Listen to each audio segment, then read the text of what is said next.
अस्सलाम वालेकुम। आगा Khan university इम्तिहानी board जे 10हें दर्जे जे सिंधी किताब गुलदस्ते में तन्ज़ ऐं मज़ाह ते मुश्तमिल हिकु मज़मून वतायो फ़क़ीर मौजूदु आहे। अॼु उनखे मुख़्तसर सम्झण जी कोशिश कंदासीं। मज़मून सम्झण खां अॻु में कुझु नवां लफ़्ज़, उन्हनि जी माना। थी सघे थो तव्हां मां घणनि खे हिननि जी माना ईंदी हुजे, पर पोइ बि मुंहिंजो ख़्यालु आहे त कुझु लफ़्ज़नि जी माना तव्हांखे ॿुधाए छॾियां। उनमें लिखियलु आहे निपनो, ॼाओ निपनो। ॼमण माना ॼमण पैदा थियणु, निपनो माना पलजणु, वॾो थियणु, पलियो या वॾो थियो। पार पतो माना ॾस पतो, ॼाण, मालूमात। रवाजी माना आम, आम रवाजी, रोज़मर्रा जी ज़िंदगी में। राम कहाणी माना मुकमल किस्सो या समूरी ॻाल्हि या समूरो अहवाल। कंहिंजे बारे में समूरो अहवाल ॾिजे त चइजे ही हिन जी राम कहाणी आहे। सवाना हयात माना ज़िंदगी जी कहाणी, कंहिं ॿिए जी ज़िंदगी जी कहाणी जंहिंमें उनजी ज़िंदगी जे बारे में सॼी मालूमात हुजे, उनखे सवाना हयात चइबो आहे। हेल माना हाणे ताईं या अॼु ताईं, हेल ताईं चइबो आहे, हेल ताईं यानी हाणे या अॼु। वाहणाई, वाहण चइबो आहे ॻोठ खे या वसंदी खे। वाहणाई माना ॻोठाणो। वाणियो, हिंदुनि जी हिकु क़ौम आहे, ज़ात आहे वाणियो। पाण आमतौरु चवंदा आहियूं वापारी वाणिया हूंदा आहिनि। लाकर माना खां वठी, इहो ईअं इस्तेमालु थियल आहे नंढे लाकर या नंढपण लाकर, यानी नंढपण खां वठी या नंढे ला खां वठी। महव यानी मसरूफ़ या मशगूल। टटोलींदे माना ॻोल्हींदे या जाचींदे, कंहिं शइ जी जाच कंदे या ॻोल्हा कंदे। धर्म माना मज़हब या मत या दीन। सियाणो माना अकुलमंद या फ़हम वारो, अकुल वारो, सम्झ वारो। ॾाहो यानी लिखियल पढ़ियल या जंहिंखे मालूमात वधीक हुजे या ॼाण वधीक हुजे, उनखे ॾाहो चइबो आहे। अनाड़ी माना सादो सूदो, घटि अकुल वारो। दहकानी, असल में दहकान लफ़्ज़ जी माना आहे मिटी। दहकानी माना देसी या पंहिंजी मिटी जो या पंहिंजे देश जी मिटी जो या धरती जो, उनखे दहकानी चइबो आहे। हरफत यानी कारीगरी या अटकल, कंहिं अटकल सां, कंहिं तरीक़े सां, कंहिं कारीगरी सां।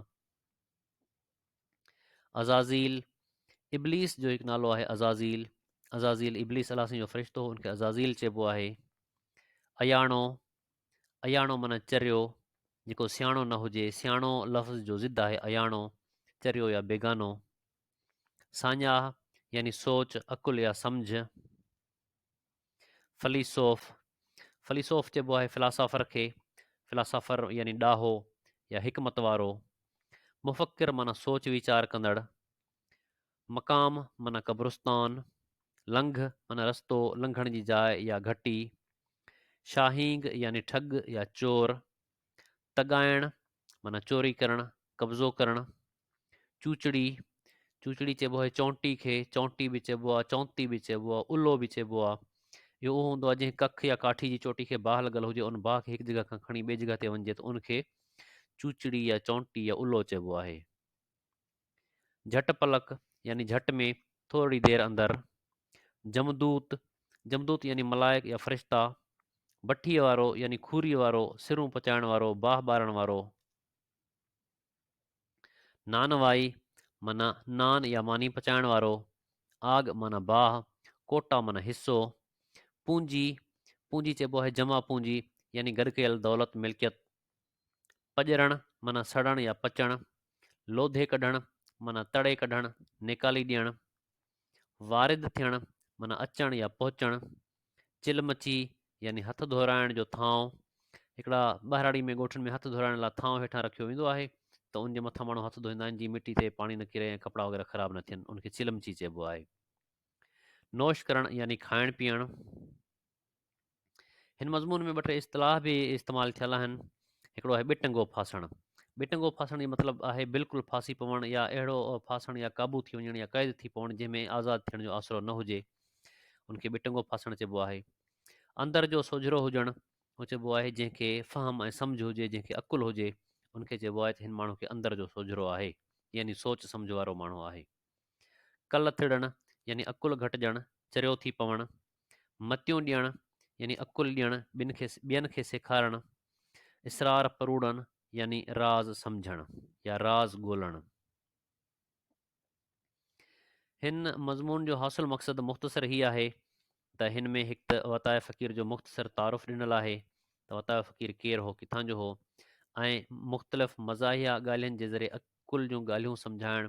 जेको वतायो फ़क़ीर मज़ाहिया तौर ते ईअं सम्झो त जीअं हिकु घणो सियाणो माण्हू न हुजे ऐं बेवकूफ़ हुजे उहो ॻाल्हाए, पर उन जे ॻाल्हाइण में वॾी सम्झ रखियलु हुजे, अहिड़े अंदाज़ सां उहो ॻाल्हाए, उन ॻाल्हियुनि जे ज़रिए माण्हुनि खे अकुल वारियूं ॻाल्हियूं सम्झाईंदो हो ऐं नसीहतूं ॾींदो हो, इंसाननि खे नसीहतूं कंदो हो, पैगाम ॾींदो हुयो।